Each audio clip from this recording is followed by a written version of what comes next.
హరే కృష్ణ. అందరికీ నమస్తే అండి. ఈరోజు ఏంటంటే కడప జిల్లా మాధవిరెడ్డి గారు ఒక స్కూల్ని విజిట్ చేశారు. మిడ్ డే మీల్స్ విజిట్ చేస్తుంటే ఆవిడికి బయటపడిన నిజాలు ముక్కు మూసుకుని చూస్తున్నారు. అక్కడ ఆవిడే బయట నుంచే ముక్కు మూసుకుంటున్నారంటే ఎలా ఉంటుందో చూడండి. డొక్కా సీతమ్మ మధ్యాహ్న భోజనం అని పెట్టారు. అదేంటంటే మన పవర్ స్టార్ పవన్ కళ్యాణ్ గారు సిఫార్సు మేరకు మార్చినప్పుడు ఆవిడికి మర్యాద గౌరవం ఇవ్వాలి కదా. మిడ్ డే మీల్స్ అంత వరస్ట్గా పెడుతున్నారు. ప్లస్ మళ్ళీ వాష్రూమ్స్ గురించి ఆవిడ టీచర్స్ చూడాలి, టీచర్స్ పర్యవేక్షించాలి అన్నారు. నాకు ఇప్పటికీ అర్థం కావట్లేదు. టీచర్లు చదువు చెప్పడానికా, లేకపోతే బాత్రూమ్లు పర్యవేక్షించడానికా, మధ్యాహ్న భోజన పథకం చూడటానికా? మధ్యాహ్న భోజనం పథకానికి వేరే వాళ్ళని రిక్రూట్ చేసుకోవాలి. మీరు అన్నట్టు బాత్రూమ్ క్లీనింగ్ కోసం వేరే వాళ్ళని రిక్రూట్ చేసుకోవాలి. వేరే వాళ్ళు ఉండే నేను కులం మతం అని చెప్పట్లేదండి. మళ్ళీ దీన్ని కూడా కాంట్రవర్సీ చేయొద్దు. ఎందుకంటే అది చేస్తాను, ఆ పనులు చేస్తాను అన్న వాళ్ళది రిక్రూట్ చేసుకోవాలి. ఆ రిక్రూట్ చేసిన వాళ్ళు ఏం చేస్తున్నారో అనేది చూడాలి. కానీ ప్రతిదీ టీచర్ బాధ్యత తీసుకోవాలి అంటే మరి వాళ్ళు చదివి ఇప్పుడు చెప్పాలి. విద్యార్థులకు 100% మార్కులు కావాలి, 100% పాస్ రేటింగ్ కావాలి. టీచర్స్ మధ్యాహ్న భోజనం పర్యవేక్షించాలి, టీచర్స్ బాత్రూమ్లు పర్యవేక్షించాలి. ఇంకేంటి, టీచర్సే ఓడవాలి. ఇంకా చెప్పండి ఇంకేం చేయాలి? వాళ్ళ ఇళ్లకు కూడా టీచర్స్ వాళ్ళ ఇంట్లో అందరూ కూడా భోజనం చేస్తున్నారు లేదా కనుక్కోవాలి. మధ్యాహ్న భోజన పథకం ఇంప్లిమెంట్ చేయాల్సిన బాధ్యత, మంచిగా పెట్టించాల్సిన బాధ్యత ప్రభుత్వాలకు ఉంది. దీని మీద అధికారులు నియమించారు కదా. అధికారులు ఏం చేస్తున్నారు?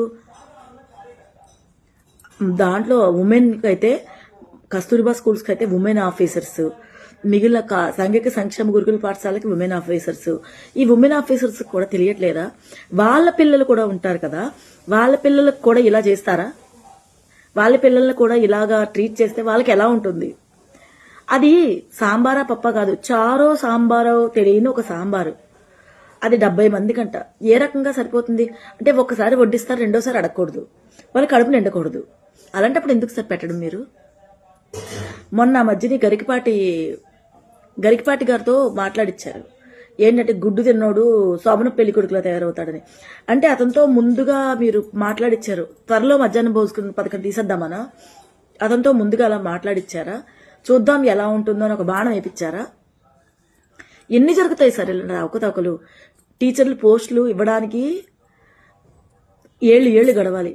ఆ ప్రభుత్వం అసలు నోటిఫికేషన్ లేదు. ఈ ప్రభుత్వం నోటిఫికేషన్ ఇచ్చి కూడా అవకతవకలు. దొందే, ఎవరికెవరు ఇక్కడ తక్కువ కాదు. ఇంకా టీచర్లు ఇంకా పర్యవేక్షణ అంట. ఒక పని చేయండి సార్, మీరు తల్లికి వందనం అని చెప్పి గవర్నమెంట్ స్కూల్కి ఇంప్లిమెంట్ చేశారు కదా, ప్రైవేట్ స్కూల్స్ కూడా మధ్యాహ్న భోజన పథకం ప్రభుత్వం పెట్టించండి. ఎందుకంటే అన్ని ఇస్తున్నప్పుడు ఇవి కూడా ఇవ్వండి. అప్పుడు గవర్నమెంట్ స్కూల్స్ కంప్లీట్గా పడిపోతాయి.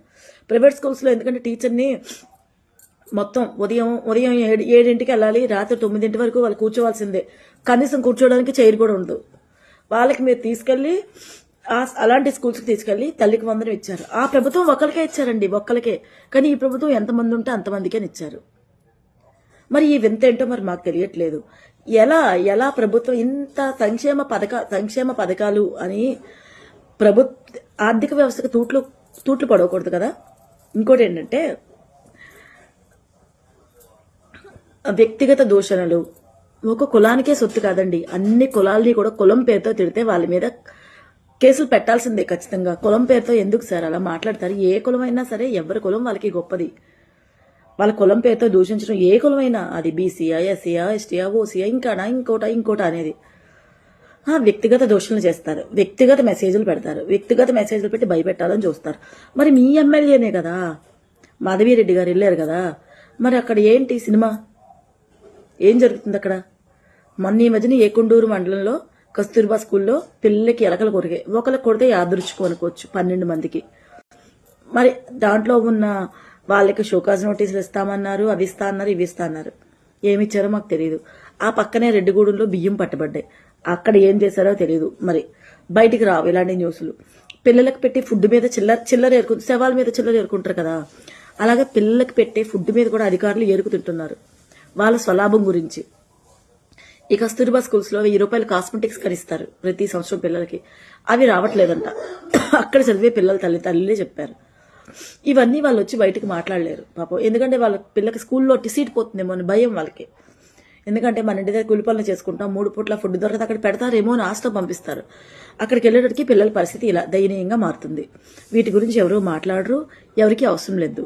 టీచర్ల పర్యవేక్షణ అంటారు. సరే అలాంటి స్కూల్లో టీచర్ల పర్యవేక్షణ అంటే సరే, ఆవిడ లోపలికి వెళ్తూనే ముక్కు మూసుకుని వెళ్ళిందండి మాధవిరెడ్డి గారు. అంటే ఎందుకు ఇలా చేస్తున్నారు? గవర్నమెంట్ విద్యాశాఖ మంత్రి లోపమా, వైఫల్యమా దీనికి కారణం? లేకపోతే స్థానిక ఎమ్మెల్యే వైఫల్యమా, లేకపోతే సిబ్బంది వైఫల్యమా? ఏంటి వైఫల్యం? ఎక్కడుంది తప్పు? ఎందుకు వీటిని రెక్టిఫై చేయలేకపోతున్నారు? సాంఘిక సంక్షేమ గురుకుల పాఠశాలలో 10th ఇంటర్ విద్యార్థుల్ని పావుల్లా వాడుకుంటున్నారండి. తెలిసి తెలియని వయసు వాళ్ళకి ఇంత దారుణంగా తయారవుతున్నారు. సమాజం ఇంత దౌర్భాగ్యంగా, ఇంత దారుణంగా ఎందుకు చేస్తారో తెలియట్లేదు. ఆ స్కూల్స్కి వెళ్ళే వాళ్ళు పేదవాళ్ళు, దిగు మధ్య తరగతి వాళ్ళేనండి. వాళ్ళ మీదే, ఎందుకంటే బయటకు వచ్చి మాట్లాడలేరు అని చెప్పి వాళ్ళ మీదే మీ పెత్తనం అంతా చేస్తారు. ఇంత అన్యాయం అండి, ఇంత దారుణం, మరీ దారుణంగా. ఇలాంటి వాటి గురించి ఎవరు అడగరా? ముఖ్యమంత్రి సీఎం ఎడ్యుకేషన్ మినిస్టర్ గారు ఏం మాట్లాడరా? ఎందుకు మాట్లాడలేదు ఎడ్యుకేషన్ మినిస్టర్ గారు? రాజధాని అన్నారు, 2 లక్షల కోట్లు ఖర్చు అవుతాయట రాజధానికి. ఎప్పుడు అవుతుంది? తరతరాలు అయిపోయాక రాజధాని అని పేరు చెప్పుకోవడానికి. మద్రాసు నుంచి గంటేశారు, హైదరాబాద్ నుంచి గంటేశారు, ఇక్కడ వచ్చి పడ్డాం అమరావతి రాజధాని అని పేరే కానీ ఎప్పుడు అవుతుందో తెలియదు. వ్యవసాయానికి పెద్దపేట వేస్తామంటారు. వ్యవసాయ బడ్జెట్ సెపరేట్ గా కూడా ఉంటుంది, కానీ ఆ వ్యవసాయదారుల దగ్గర నుంచే భూములు లాక్కొని రాజధాని అంటున్నారు.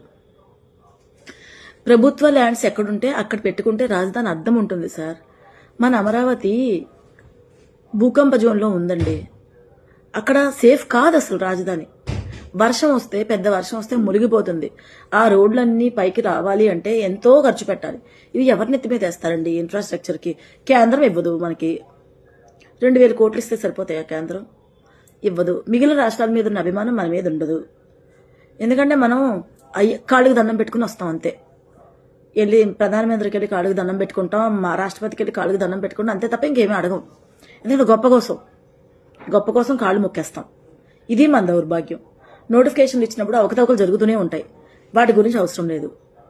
సవ్యంగా నోటిఫికేషన్లు ఇచ్చి కూడా అమ్ముకుంటారు.